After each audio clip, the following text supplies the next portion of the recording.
জাকিরে call দিছিলাম, কইছে তোমারে নিয়ে ঝামেলাটা মিটাই ফেলতে, বুঝছো?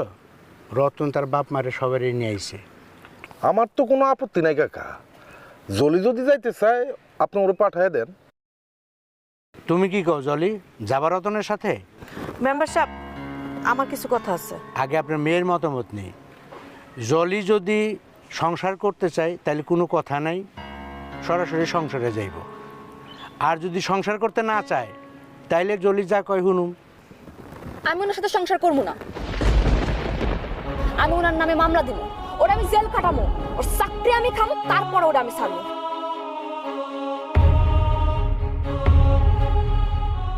অতি উত্তম সিদ্ধান্ত। এই সিদ্ধান্তটা কি তোমার না তোমার মায়ের? এটা একদমই আমার সিদ্ধান্ত।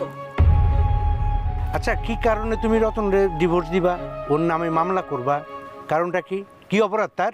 মেম্বার, আমার ছেলের অপরাধ, আমার ছেলে কোনো ঘুষ খায় না। সুফি সাহেবের ছেলে ঘুষ খায় না, সবই খায়, কিন্তু আমার মায়েরা ঠকায়। আপনার কথা আমি পরিষ্কার বুঝতে পারছি, আর একটা কথা বলবেন না। দেখো মা, তোমার স্বামী একজন সৎ পুলিশ অফিসার, তাকে নিয়ে তোমার গর্ব করা উচিত। আর তাকে তুমি ঘুষ খেতে বলতেছো? আমি কোনোদিন তার ঘুষ খাইতে কই নাই, আমার নামে মিথ্যা অভিযোগ দিছে। ঠিক আছে, মিথ্যে অভিযোগ দিছে, এখন তো সে তার ভুল বুঝতে পারছে। এখন তুমি যাও, তার সাথে সংসার করতে চলে যাও। না, আমি তার সাথে যাবো না। আমি যে তার স্ত্রী সে কথা তার মনেই থাকে না। আমার কোনো কথা সে শুনে, পরিবার সব কথা চলে তো তার মায়ের কথায়। মা গো, ঠিক আছে, এখন থেকে তোমার সব কথা শুনবো। চলো, নিজের সংসারে চলো। তার বেতনের সব টাকা সব তো তার বাপের কাছে দিয়ে রাখে, আমার কাছে দেয় একটু টাকা হাত খরচের লেগা। আচ্ছা ঠিক আছে মা, এখন থেকে সমস্ত টাকা তোমার অ্যাকাউন্টে দিবে। আমার ভালো একটা মোবাইল নাই, ভালো দুটো শাড়ি নাই, মন যখন যারা চায় কিছু একটা দিতে, আমি দিতে পারি না। আমার লজ্জা লাগে মানুষের সামনে যাইতে। চিন্তা করছেন কাকা, একটা দারোগার বইয়ের জীবন কি এইভাবে চলতে পারে? তাও তো জলি বলে অনেকদিন টিকছে। গাউস, তুমি থামো। আচ্ছা জলি, এইসব কারণে কি তুমি তোমার হাজবেন্ডকে ডিভোর্স দিবা? শুধু ডিভোর্স দিতে চাইতেছি না, তার নামে মামলা দিব আমি।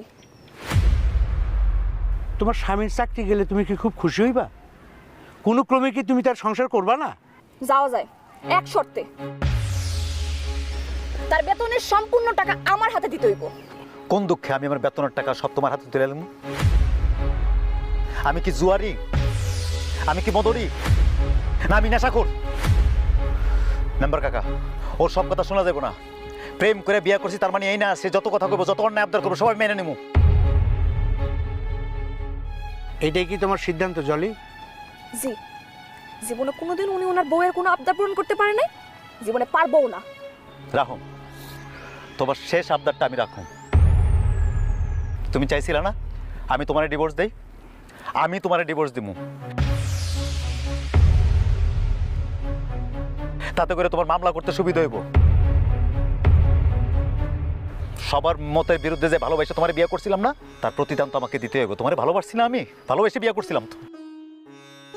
তুমি কি মনে করো তোমার স্বামী যদি তোমার পাশে না থাকে, এখন যে গুরুত্বটা তুমি পাচ্ছ এই সংসারে সবার কাছে, সেই গুরুত্ব তুমি পাবে? কোনোদিনই পাবে না।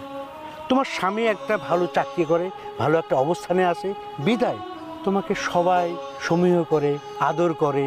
তোমার স্বামীর সাথে তোমার ডিভোর্সটা হয়ে যায়, তোমার মা তোমাকে কোটা দেবে।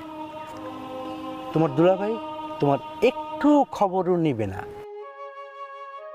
তাছাড়া পাড়া প্রতিবেশী তোমাকে ধিক্কার দিবে, এমন একটা ছেলের সাথে তুমি সংসার করতে পারলে না।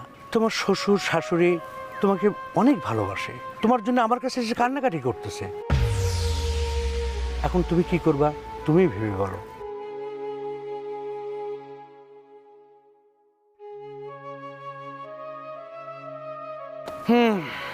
ঠিক আছে রতন,